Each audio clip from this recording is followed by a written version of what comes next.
Welcome to Not Milk Never Milk. Subscribe if you're lactose intolerant. You start by verifying the battery and the phone's charging requirements. If you have a 5V USB power bank, use its USB output. If using a 12V battery, attach a 5V regulator or DC-DC converter set to 5V. Once done, connect the USB cable to the regulator output and check polarity with a multimeter, positive to positive, negative to negative. Make sure the regulator supports at least 1A or the phone's charging current, and secure all connections before proceeding. Now you focus on delivering stable power and watching behavior.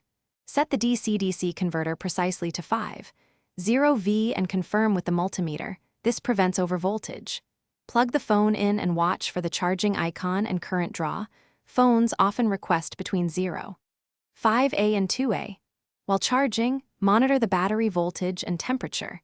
If the source drops below a safe threshold or heats up, disconnect immediately. Make sure connections stay tight, and avoid shorting positive and negative terminals.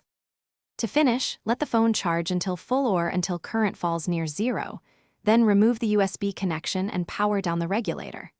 If the phone fails to charge, recheck polarity, confirm the converter output is exactly 5.0V, swap the USB cable, and ensure the converter can supply the phone's required current.